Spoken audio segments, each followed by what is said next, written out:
Hi guys, today we are going to see a 2019 released fantasy movie called Super Me. Yang Su, a young man, is leading a tough life without proper food and shelter. With an unexpected twist, he gets treasures from his dream.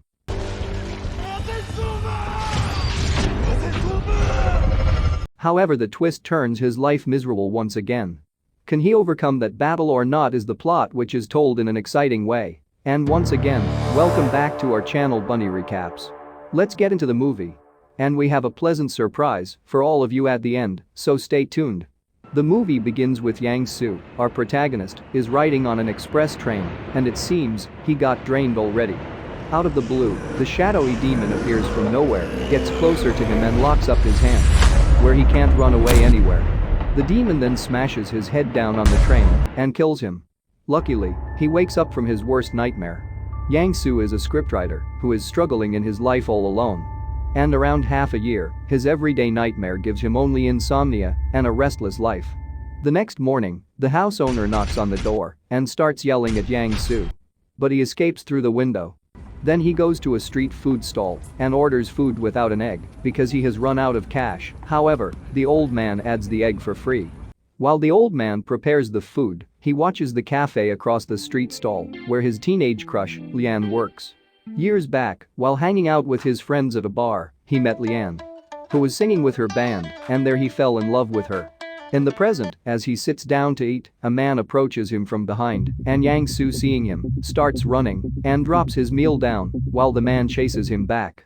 Then they both end up sitting in the restaurant where the man treats him to a meal.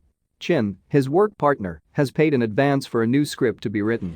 But Yang Su not yet finished the script. Yang Su describes how his insomnia is impacting him. Despite this, Chin scolds him and demands that he should finish it within 10 days. Then he heads back to his apartment, but the owner has locked up the doors and kicked him out of the apartment.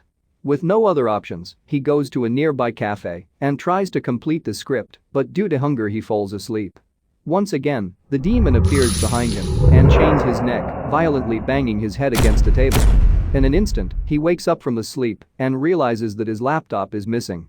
Yang Su is totally hopeless and frustrated with his life, and he is unable to differentiate the nightmare and the reality. Hence he feels like a lost soul and decides to commit suicide by standing on the edge of a building's terrace. Thank God, the old man calls him for food to divert him from the fall. Then the old man asks about the problem. Yang Su explains about his sleepless nights and his nightmares that he is being killed by the demon almost every night. The old man then advises him and come up with a fantastic idea to save his day. That while in his dream before he dies, he should say, "I'm dreaming." So he might wake up. Later, Yang Su sells his phone and purchases bread from a store, then eating outside in the open air. Surprisingly, Lian approaches him and asks whether he remembers her by touching his shoulder. Before it's to be true, unexpectedly she turns into a demon and lifts him up. The store staff gets terrified by seeing he's lifted up and hanging in the air all alone. The demon then stabs him in the chest with the sword and shoves him through the glass window. But this time he remembers the old man's words and says, "I'm dreaming." Instantly the demon disappears. Oh yeah, it really works, but with another twist. He finds out that he is holding the demon's sword in his hand.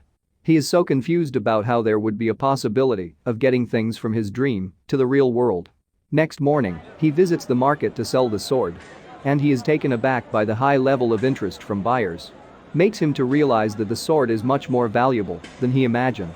Hence, he goes to the pawn shop, where he is paid with actual amount of 20,000 for the sword. With the money, Yang Su then enjoys the delicious food in a high-end restaurant and purchases a new laptop and checks into a luxurious hotel and grooms himself. As night falls, he takes some sleeping pills and goes to sleep. That night, Yang Su is awakened by hearing a bang on his door. And while he checks outside, the door gets locked and the handle breaks as he tries to open it. In an empty hallway he grabs the vase and says, "I'm dreaming," but no reaction. Then the demon appears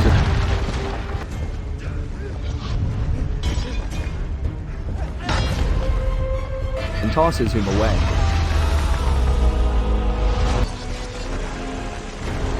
And strikes him with the golden battle axe, and there, he says, "I'm dreaming," by grabbing the axe with him.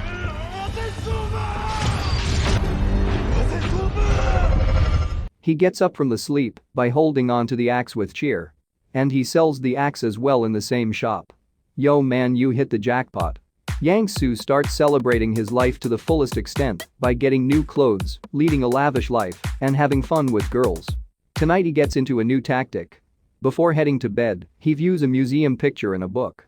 As per the tactics, in his dream, he gets into the same museum as in the book and admires all the priceless statues and sculptures around and figures out which have more amazing value and gathers them all. The demon then shows up as expected, but this time, for the change, it's holding a machine gun and shoots him several times. He tries to elude the bullets by hiding behind walls. The demon fires Yang Su without a gap until he dies in his dream, leaving him unable to say his phrase, and he awakens. But Yang Su is next level now. He doesn't want to miss out the chance to get a treasure. So he again takes some sleeping pills and falls asleep.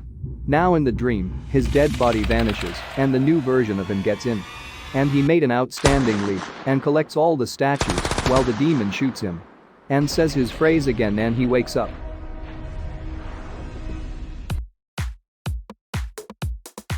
After, Yang Su takes the antiques to new professional dealers to elevate the business to the higher level. And he gets 2 million for them, and the dealer is so curious about his antique and questions him, but Yang Su shuts him up with a sharp reply. One day, Chin hardly figures out him as he is now well dressed up.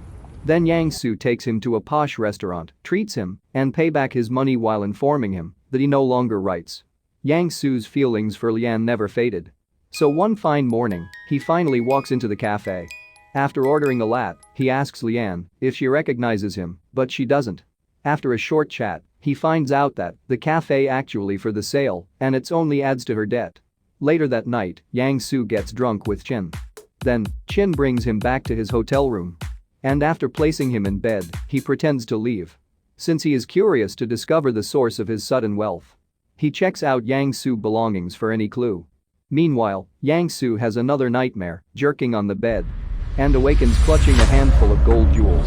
Chin is totally stunned to find out that Yang Su has some superpower. And he begs Yang Su to let him to help him as an assistant. The next day, Yang Su brings $1 million for Lian. And says they can share the profits, but he will cover the losses. To show her gratitude, she invites him to dinner. At the restaurant both discuss about business. And also she suspects that his intention is not towards the money, but for her. Following night, Yang Su is dreaming a money chamber.